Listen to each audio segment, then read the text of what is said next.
एक high value women या एक डिवाइन फेमिनाइन की कैरेक्टरिस्टिक क्या होता है, वो कैसी होती है?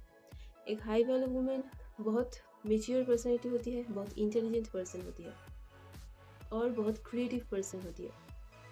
पॉइंट नंबर 2, इमोशनली इंटेलिजेंट होती है, काइंड हार्टेड होती है, कंपैशनेट होती है, बट बहुत इंट्यूटिव भी होती है। सो ना ही ओवर गिव करती है, ना ही बहुत ज़्यादा स्वीट या फ्रेंडली होती है। पॉइंट नंबर 3, बहुत क्रिएटिव होती है एंड उसकी ग्रोथ माइंडसेट होता है।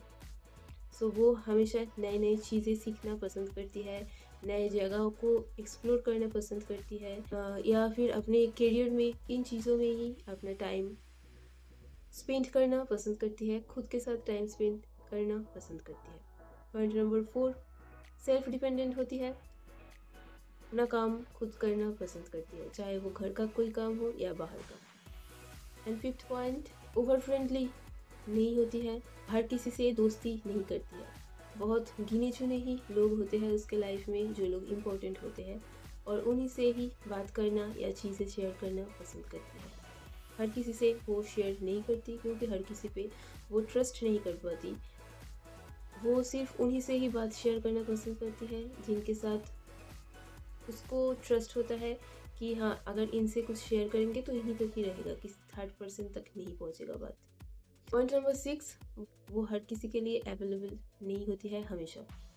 बहुत लोग होते हैं, वो लोग हर जगह पे अवेलेबल होता है, कहीं पे इनविटेशन मिल गया चले गए, कहीं पे किसी ने बुलाया, कोई दोस्त या कोई पहचान वाले इंसान बुलाया, वहाँ पे चले गए, कहीं पे कुछ फंक्शन वगैरह हो रहा है वहाँ पे चले गए। एक बार अगर कोई कह दे आने के लिए तो चले जाते हैं।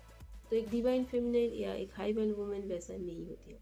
उसको अपना वर्थ पता है और वो बहुत सिलेक्टिव लोगों के सराउंड ही रहना पसंद करती है। तो किसी के भी बुलाने पे कहीं पे भी पहुँच नहीं जाती और उतना टाइम भी नहीं होता है क्योंकि उसका ग्रोथ माइंडसेट होता है, तो वो अपनी चीज़ों में ही टाइम स्पेंड करना पसंद करती है एंड वो अकेले में ही रहना सबसे ज़्यादा पसंद करती है। एंड लास्ट पॉइंट इज़ वो बहुत कॉन्फिडेंट होती है अपने आप को लेके। उसको अपनी बात रखना भी आता है और अपनी चीज़ों को लेके या जो भी वो करती है उन चीज़ों को लेके भी वो कॉन्फिडेंट होती है और खुद से ही डिसीजन लेना वो पसंद करती है। उसको ये बिल्कुल भी नहीं पसंद आता कि उसके बिहाफ पे कोई और उसका डिसीजन ले। अगर उसका कोई डिसीजन गलत होता है या कोई नुकसान होता है या उससे कोई गलती होता है या उसकी वजह से किसी और का कोई नुकसान होता है तो उसकी अकाउंटेबिलिटी वो खुद लेता है, किसी और को ब्लेम नहीं करती। बेसिकली एक डिवाइन फेमिनाइन एक बहुत ऑनेस्ट स्पिरिचुअल पर्सन होती है। ये लोग शायद पूरा टाइम पूजा पाठ में बिजी ना रहे, पर ये लोग गॉड को बहुत मानते हैं, दिल से मानते हैं। बेसिकली एक डिवाइन फेमिनाइन कोई पैदाइशी नहीं होता, बहुत सारी चीज़ें फेस करने के बाद, बहुत सारे धक्के खाने के बाद जाके एक इंसान अपने ऊपर जब काम करता है तो उसके बाद एक डिवाइन फेमिनाइन में वो कन्वर्ट होती है। तो ये जर्नी कोई इजी जर्नी नहीं होता। तो ये लोग दूसरों से अलग होते हैं, ज़्यादा घुलते-मिलते नहीं हैं लोगों से, पर बहुत अच्छे इंसान होते हैं, बहुत ऑनेस्ट एंड प्योर इंसान होते हैं।